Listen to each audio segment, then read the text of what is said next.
New research suggests an ancient trade hub lies beneath Egypt's Red Sea coast, offering clues to how early civilizations connected Africa to the wider world and influenced patterns of human migration. What if one of humanity's earliest international ports is hidden beneath the Red Sea? In a discovery that could dramatically reshape our understanding of ancient trade, migration, and civilization, researchers have identified a region along Egypt's Foul Bay that may have hosted a thriving coastal city, now submerged under the sea.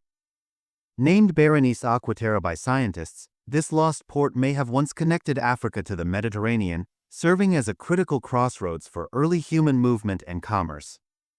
The finding comes from a study led by Jerome Dobson, professor emeritus at the University of Kansas, and Italian collaborators Giorgio Spada and Gaia Galassi.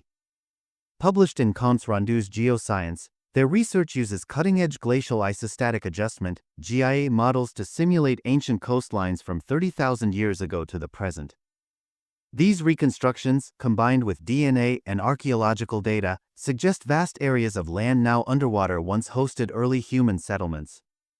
We're not just looking at abstract coastlines, Dobson said.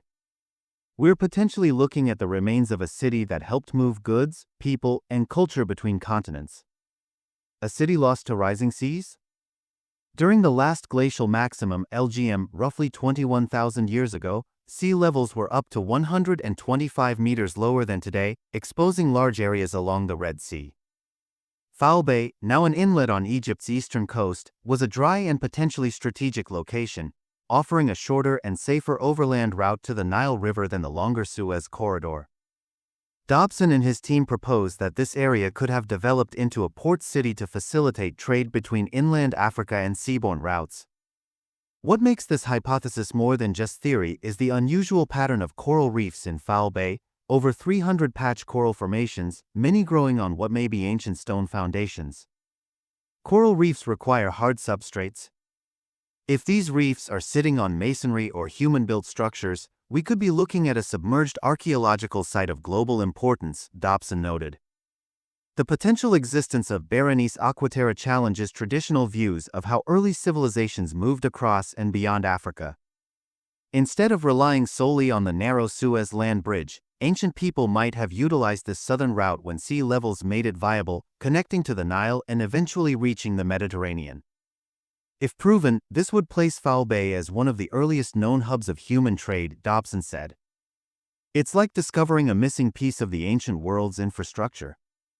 The area's historical counterpart, Berenice Troglodytica, became a major Greco-Roman port 2,000 years ago.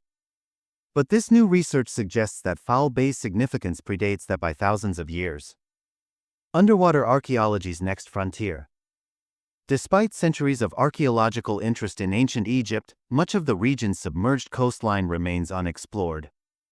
The researchers are calling for underwater surveys to investigate the coral-covered seabed of Foul Bay.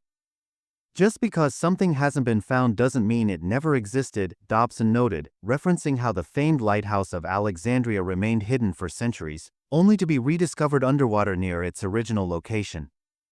The open-access GIA datasets provided by the team make it easier for researchers across disciplines to pursue their own investigations into humanity's submerged past. This isn't just about one city, Dobson emphasized. It's about recognizing that massive portions of human history might be lying just beneath the waves, waiting to be rediscovered. As climate change continues to reshape our own coastlines, the lessons from Berenice Aquaterra could be more relevant than ever, offering a glimpse into how ancient humans adapted to a world in flux and how much we've yet to uncover about our shared origins.